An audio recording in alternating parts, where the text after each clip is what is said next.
రేపు తెలంగాణ అసెంబ్లీ సమావేశాలు జరగనున్నాయి. మొదట ప్రశ్నోత్తరాలతో సభ ప్రారంభం కానుంది. 2 బిల్లులు ప్రభుత్వం సభలో ప్రవేశపెట్టనుంది. అధికార ప్రతిపక్షాల మధ్య వాడివేడిగా చర్చ జరగనుంది.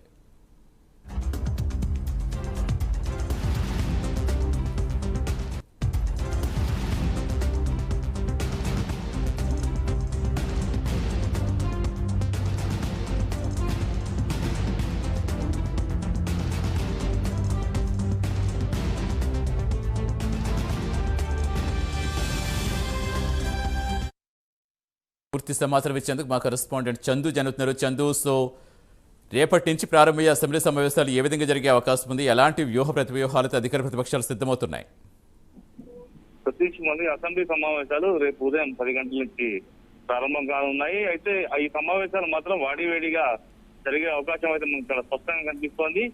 అసెంబ్లీ సమావేశాల తొలి రోజే మనం చూసాం బీఆర్ఎస్ పార్టీ ఆందోళనలు నిన్నంటాయి. అదేవిధంగా ఆ రోజు బీజేపీ కూడా వినూత్న నిరసన కార్యక్రమాలు చేసుకునే అసెంబ్లీకి వచ్చింది. ముఖ్యంగా ఆ రోజు అదాని రేవంత్ రెడ్డి దోస్తీ సంబంధించిన అంశంపైనే ప్రధానంగా బీఆర్ఎస్ పార్టీకి సంబంధించిన ఎమ్మెల్యేలంతా కూడా ఆ టీషర్ట్లు వేసుకుని అసెంబ్లీకి వచ్చే ప్రయత్నం చేశారు. ఆ క్రమంలోనే ఒక అర్ధగంట సేపు మొత్తం పోలీసులకు బీఆర్ఎస్ నేతల మధ్య వాగ్వాదం, ఆ తర్వాత అరెస్టు అవన్నీ జరిగిపోయాయి. అదేవిధంగా బీజేపీ కూడా రైతు రుణమాఫీ సంబంధించి ఒక వినూత్న కార్యక్రమాలు శ్రీకారం చుట్టింది. వాళ్ళు అసెంబ్లీకి కూడా వచ్చారు.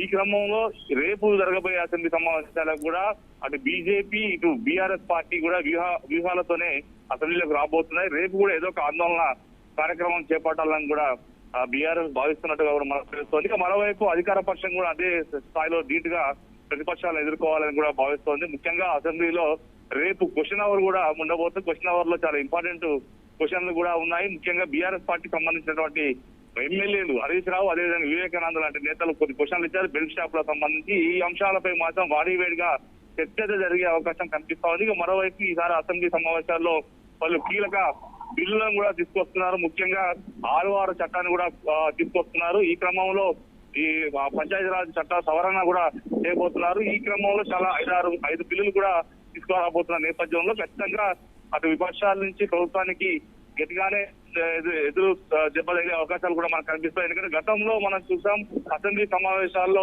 అటు కేటీఆర్, హరీష్ రావు కూడా అటు అధికార పక్షాన్ని చాలా గట్టిగా ఎదుర్కొనే ప్రయత్నం చేశారు. అదేవిధంగా సీఎం రేవంత్ రెడ్డి కూడా దీటైనా వాళ్ళకి జవాబు ఇచ్చినటువంటి పరిస్థితి మనకు కనిపించిన నేపథ్యంలో ఈసారి అసెంబ్లీ సమావేశాల్లో ముఖ్యంగా మూసీ, హైడ్రా లాంటి అంశాలు కూడా ప్రధానంగా అసెంబ్లీలో ప్రస్తావన రాబోతున్నాయి. మరోవైపు లగచర్ల ఫార్మాసిటీ అంశం కూడా పెద్ద ఎత్తున దుమారం రేగింది. ఇప్పటికే రైతులు జైల్లోనే ఉన్నారు, 40 మంది రైతులు. అదేవిధంగా ఇటీవల రైతులకు బేడీలు వేసిన ఘటనపై కూడా బీఆర్ఎస్ పార్టీ పెద్ద ఎత్తున స్పందించిన నేపథ్యంలో ఈ అంశాలన్నిటిపై కూడా అసెంబ్లీలో చర్చకు వచ్చే అవకాశం అయితే కనిపిస్తుంది. ఈ నేపథ్యంలో అధికార ప్రతిపక్షాల మధ్య వాడివేడిగా సమావేశాలు జరిగే అవకాశం అయితే కనిపిస్తా ఉంది.